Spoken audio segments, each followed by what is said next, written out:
நடிகர் சங்கத்துக்கு வந்து இவரோட பேர் வைக்கலாம்னு சொல்லிட்டு வராங்க. இப்போ அதை பற்றி என்னென்ன முடிவு எடுத்திருக்காங்க அப்படின்னு நினச்சிட்டு இருக்காங்களா? நினைக்கவே கூடாது. அதெல்லாம் பண்ண வேண்டிய விஷயம்.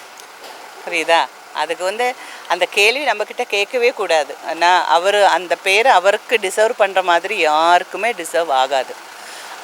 அவர் இருந்த டைமில் நடிகர் சங்கத்தில் இருந்த அந்த ஒரு ஒற்றுமை, எல்லாருக்கும் இருக்கிற ஹெல்ப்பு இப்போ இருக்கிறாங்கிறது எனக்கு தெரியாது. But that time was like பொற்காலம் மாதிரி இருந்தது. அது அப்படி அந்த மாதிரி அவங்க நினச்சிட்டு இருந்தாங்கன்னா அது இட் டிசர்வ் இட். அதுக்கு மேலே வார்த்தை இல்லை. அதான் இன்றைக்கி நான் அவங்கள பார்க்க வந்திருக்கேன். அவங்க வந்து நான் ஆக்சுவலி முன்னாடியே சொல்லியிருக்கேன், ஒரு ஆர்டிஸ்ட்டு நடித்து முடிச்சதுன்னா அதோட வந்து அந்த ரிலேஷன்ஷிப்பு கண்டினியூ பண்ணுறது ஈஸி கிடையாது. அதுக்காக டெய்லி போய் பார்க்கணுங்கிற அவசியம் கிடையாது. பட் ஆனால் என் பொண்ணு கல்யாணத்துக்கு இந்த வீட்டுக்கு வந்து இன்விடேஷன்ஸ் கொடுத்தேன். ஆனால் நினைக்கல அந்த டைமில் அவங்களால வர முடியுமா அந்த கமிட் பண்ணுறது. ஸோ பிரேமலதா அவங்க வந்து she is like my sister now. But அவ்வளோ டென்ஷன் இருந்துட்டு கூட என் பொண்ணு கல்யாணத்துக்கு வந்தாங்க. கல்யாண நாள் இல்லை, பட் ஒரு நாள் முன்னாடி வந்தாங்க.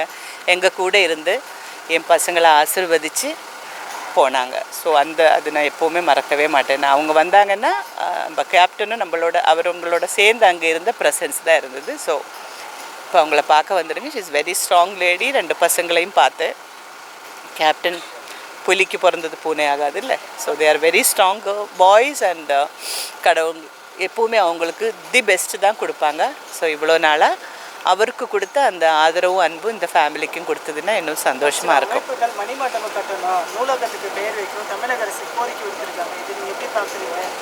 எனக்கு அதெல்லாம் தெரியாது. இதுக்கு எப்படி பதில் சொன்னோன்னு தெரியாது. ஏதாவது அவங்க நினைக்கிறாங்கன்னா இந்த மாதிரி ஒரு உயர்ந்த மனிதனுக்கு செய்ய வேண்டிய விஷயம் கண்டிப்பாக அவங்க செய்வாங்க. ஸோ அதுக்கு பதில் சொல்ல எனக்கு தெரியல. சரியா? சந்தோஷம். பாதகம் செய்பவரை கண்டால் நாம் பயங்கொள்ளலாகாது பாப்பா, மோதி மிதித்து விடு பாப்பா, அவர் முகத்தில் உமிழ்ந்து விடு பாப்பா. அண்மை செய்திகளை உடனுக்குடன் தெரிந்து கொள்ள இணைந்திருங்கள் இயம்நாடு தொலைக்காட்சியுடன்.